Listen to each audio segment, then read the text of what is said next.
When you hear the word virtue, what pops into your head? Being polite, following the rules, maybe just a little bit boring, right? Well, what if I told you our modern idea of virtue is just a pale shadow of the original? The ancient Greeks had a word for it, and trust me, it was less about being good and way more about being incredible. I mean, really think about that. What if the whole point wasn't just about ticking off moral boxes, but about achieving a state of peak performance in everything you are? What if virtue was the actual key to unlocking your highest human potential? This is the question that drove centuries of ancient philosophy, and honestly, it completely changes the game. And the word for this is arati. Now, this doesn't just mean moral virtue. It means excellence, period. A knife has arati if it's perfectly sharp. A racehorse has arati if it's lightning fast. And a person? A person achieves arati when they are living up to their fullest capabilities, when they are functioning at their absolute best. It's not something you're just born with, it's something you build. Okay, so if arate is the ultimate goal, this incredible state of being, how in the world do you get there? This question created a massive philosophical puzzle, and the Neoplatonists, who were building on Plato's work, had a fascinating answer. They said the problem isn't out there in the world, it's in here. They argued most of us are walking around with what they called an inverted soul.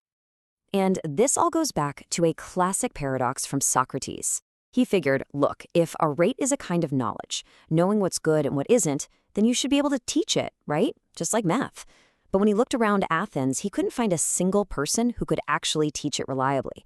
And that tells you something huge. A rate isn't just about learning facts. It's about a deep, fundamental transformation of who you are. And here's the Neoplatonic diagnosis, which is just brilliant.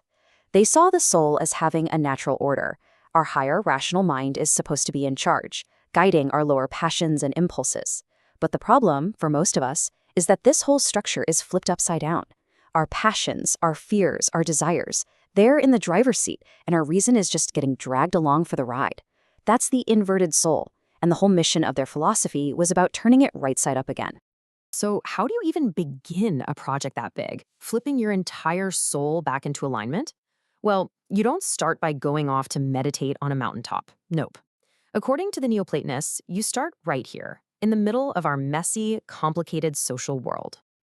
The very first step on the ladder is mastering the civic virtues. This is the most practical, down-to-earth level. It's all about using your reason to manage your passions, things like courage, self-control, justice, so that you can be a stable, functioning member of your community.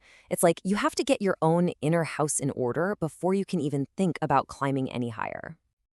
Once that foundation is solid, then the real journey begins. The Neoplatonists, especially thinkers like Iamblichus, laid this journey out as a clear step-by-step path. They saw it as a ladder that the soul could actually climb, moving from the everyday material world all the way up to its divine source. And here is the whole roadmap laid out for us. We've just talked about that first rung, the civic virtues. From there, the soul climbs through the purificatory virtues, then the contemplative, and finally, the paradigmatic virtues. Each one of these steps is a profound shift in your awareness, a deeper alignment with the very fabric of reality. So let's talk about that second rung, the purificatory virtues. Now, this is where things start to get a little more intense. This isn't about hating your body or anything like that. It's about a kind of liberation. It's about no longer being a slave to every single craving and impulse. The goal here is to achieve a real freedom from all the constant material noise, so your higher mind can finally get some peace and quiet to do its work. And once the soul has that quiet space, it can take the third step, the contemplative virtues. This is a huge shift. Here, the focus moves completely away from the external world and turns inward.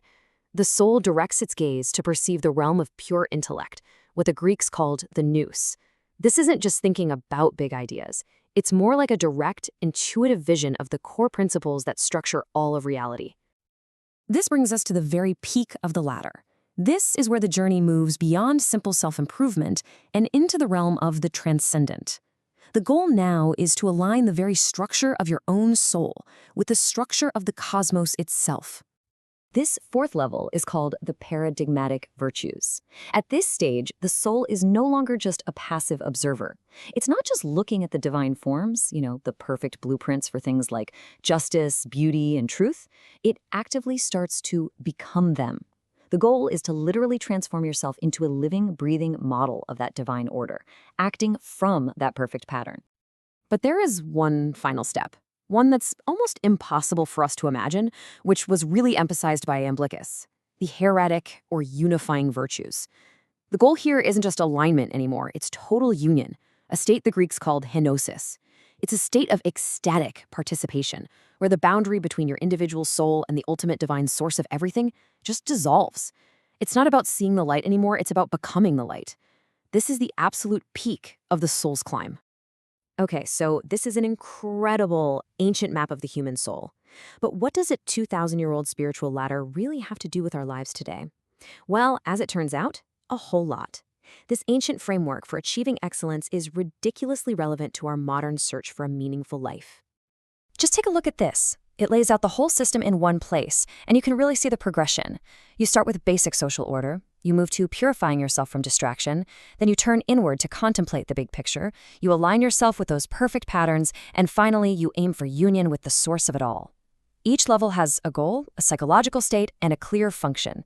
It's a complete roadmap for human flourishing. And what's the end result of climbing this entire ladder of arete? It's something called eudaimonia.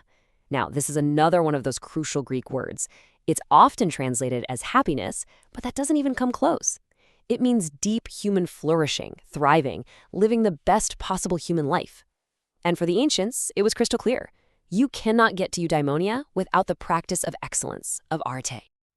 And get this, this isn't just dusty ancient history.